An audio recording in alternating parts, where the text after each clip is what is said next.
Halo pemerhati pariwisata, sekarang ini kembali ke channel Manado Tourism. Dan saat ini salah satu konten yang baru di Manado Tourism yaitu konten Bakudapa. Konten Bakudapa ini kita akan memperlihatkan orang-orang yang bekerja di belakang pariwisata, lebih khususnya di pariwisata Sulawesi Utara. Karena ini konten pertama, berarti kita harus orang yang spesial. Nah, di samping saya ini adalah Ketua HPI Provinsi Sulawesi Utara, Bapak Royberti Koleangan, atau kita sebagai anggota HPI biasa memanggil beliau dengan RBK. Nanti kita akan tanya-tanya soal pengalaman beliau sebagai pemandu wisata yang berada di Kota Manado. Oke, sekarang dengan RBK atau Royberti Koleangan. Beliau adalah pemandu wisata yang ada di Provinsi Sulawesi Utara, Ketua HPI Provinsi Sulawesi Utara, dan salah satu juga pemandu senior yang ada di Kota Manado atau di Provinsi Sulawesi Utara. Silakan Bapak Royberti, mungkin maskernya boleh dibuka karena tadi kita sudah jaga jarak ya. Nah, bisa kelihatan gantengnya beliau ini. Oke, jadi Pak Royberti, gimana untuk pariwisata yang sekarang ini lagi dilanda COVID ini, menurut pendapat Pak Royberti untuk bagaimana solusi buat para pemandu yang sementara ini terdampak COVID? Terima kasih Pak Steven dari Manado Tourism. Is that right? Yep. Oke, jadi saya perkenalkan sedikit. Tadi sempat dikatakan HPI. HPI itu adalah Himpunan Prawisata Indonesia atau Sulawesi Utara, berarti North Sulawesi Indonesian Tourist Guide Association. Ini kumpulan dari para tour guide wisata. Nah, menjawab soal tadi, yang jelas kita itu sangat terdampak.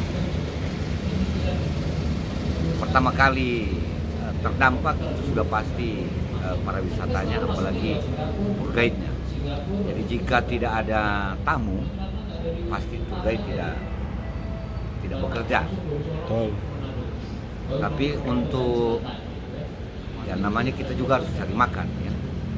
Jadi tour guide yang saya dapatkan informasi dalam keadaan begini memang tidak ada tamu, berarti tidak kerja, tapi kita harus cari makan. Ya banyak tour guide itu sekarang ya, pergi ke kebun jika mereka punya tanah atau garden. Jadi mereka sekarang itu tanam macam-macam tanaman. Saya juga seperti itu ya. Saya menanam, tapi tanaman yang saya tanam itu yang namanya serai, ramakusum. Itu cukup banyak yang saya tanam, 1000-an.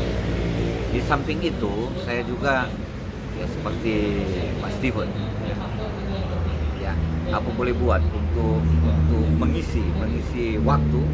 Saya coba-coba dengan YouTube. Jadi sekarang jadi bisa dibilang YouTuber pemula seperti itu.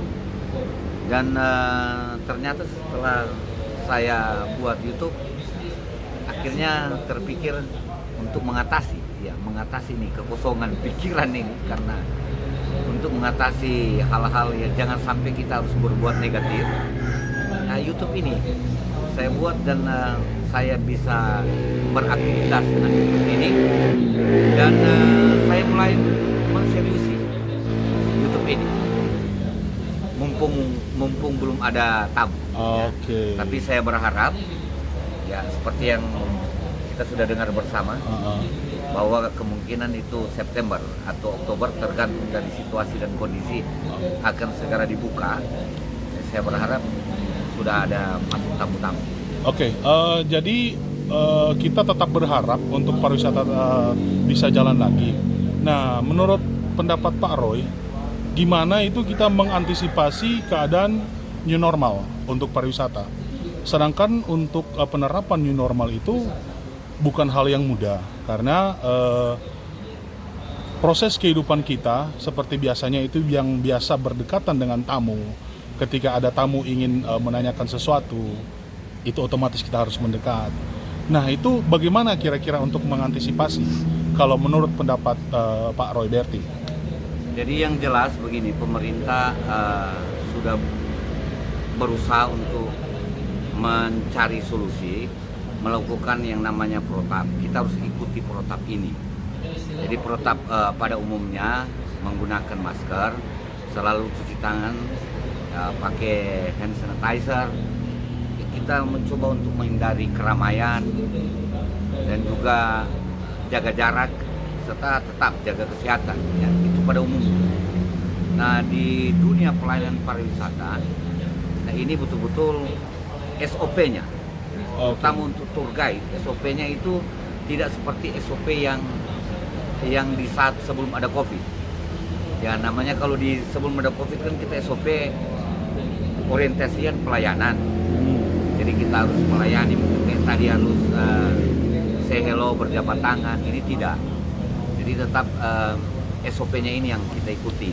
Jadi seperti di bus, kita jangan sampai terlalu dekat. Menginformasikan iya boleh, tapi kita jaga jarak. Berarti para tour guide juga harus menghindari salam tempel dong? Iya. Jangan ada salam tempel, memangnya tidak bisa memang. Jadi untuk mengantisipasi permasalahan itu gimana itu, Pak? Ya kita ikuti aja protap dan okay. SOP. Jadi salam sekarang mungkin yang kayak begini, ya. Oke. Mau salam berarti yang kayak ditransfer saja ya. Tempel. Berarti ditransfer saja ya untuk yang sekarang ini ya protapnya. Oke, jadi itu untuk pembicaraan kita mengenai dampak COVID. Ada satu lagi. Oh, ada lagi. Yang penting sekali untuk tour guide lakukan ya. Jadi cobalah untuk kita tidak membawa tamu-tamu jika sudah ada tamu di tempat keramaian. Meskipun kita berada di tempat keramaian, tapi kita menghindar cari tempat yang tidak ramai. Itu juga salah satu solusi. Oh ya.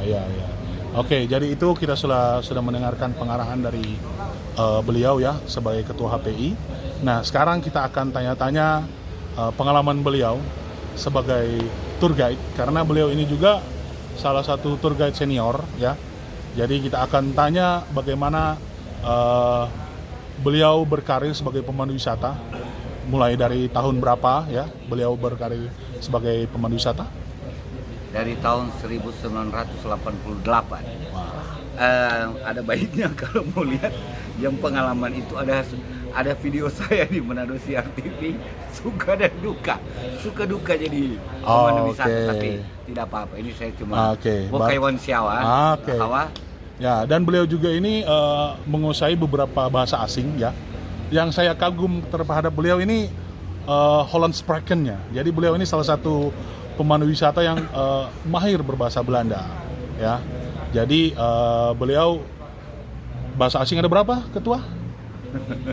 Ini Anda terlalu banyak memuji ini. Tidak, ini ya, ik spreek een beetje Nederland ya. Boso Itientien Chungwana. Chungko, oke. Itientien and English. Ya. Jadi itu patokan. Jadi untuk jadi pemandu pemula itu ya ada harus menguasai beberapa bahasa asing. Nah, menurut pengalaman Pak Roy ini, pengalaman yang paling mengenakan sebagai tour guide itu apa? Itu banyak sekali. Bisa dibagi mungkin yang paling mengenakan. Yang paling mengenakan di saat-saat terakhir. Oke. Jadi Anda kan juga tour guide sudah tahu di saat-saat terakhir pada saat kita dihargai oleh tamu. Itu paling mengenakan ya. Tetapi banyak sekali kita bisa bergaul dengan orang-orang penting. Kita bergaul juga dengan orang-orang luar negeri maupun dari luar Sulawesi Utara. Kita bisa berkenalan, berbincang-bincang. Nah, itu yang paling mengenakan.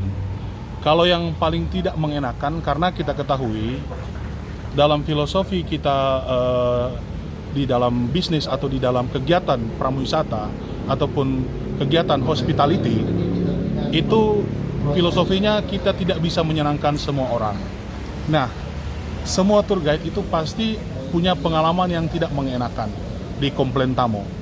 Dan pasti Pak Roy punya pengalaman yang tidak mengenakan, bisa di-sharing mungkin di sini karena bisa juga jadi patokan buat teman-teman, apalagi yang pemandu-pemandu pemula atau juga mungkin yang ingin berkarir sebagai pemandu, mungkin bisa mendengarkan berbaginya Pak Roy Berti soal pengalaman yang tidak mengenakan ketika dikomplain tamu. Jadi silakan. Kalau saya sih yang paling tidak mengenakan itu faktor cuaca aja. Kalau cuaca itu sangat-sangat buruk karena saya pernah mengalami 2 kali itu memang ombaknya itu tinggi kayak pohon kelapa ya. Itu. Tapi kalau untuk tamu-tamu itu kan kita itu mempelajari yang namanya handling objection atau handling problem. Jadi ya kita berusaha untuk melayani mereka supaya sama-sama enak.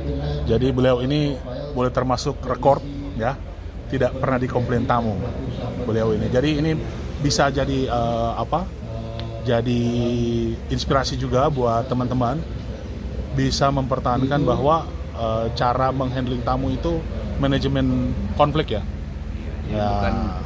Bukan sebenarnya bukan manajemen konflik kalau menurut saya. Saya bukan tidak pernah dikomplain, tetapi justru mereka komplainnya bukannya mereka komplain ke saya, tetapi yang dikomplain bukan saya pribadi. Oh, bukan pelayanannya.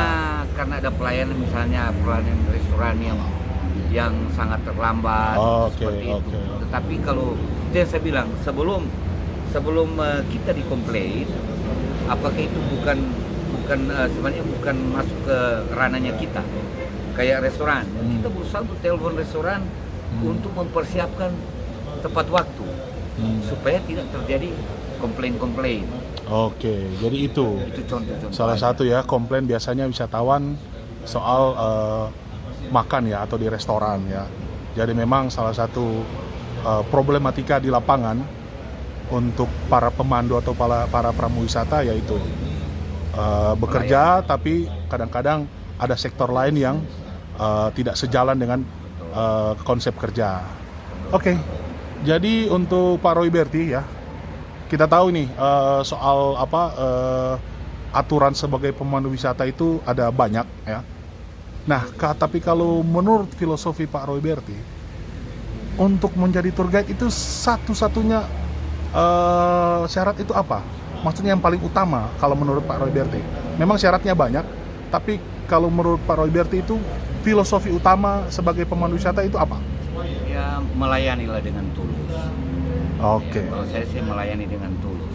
Itu yang paling penting. Ya, jadi bisa dilihat juga dari aura muka beliau ini yang memang friendly. Salah satu pemandu wisata senior yang sangat friendly dari aura beliau. Ya, makanya itu juga jadi patokan kita sebagai para pemandu wisata bahwa kita harus melayani dengan tulus. Nah, jadi gimana nih Pak untuk optimisme pariwisata di Manado, lebih khususnya di Manado dan di Sulawesi Utara pada umumnya? Ya, saya masih yakin bahwa justru setelah COVID ini, saya yakin akan banyak pengunjung yang akan datang. Itu menurut pendapat saya.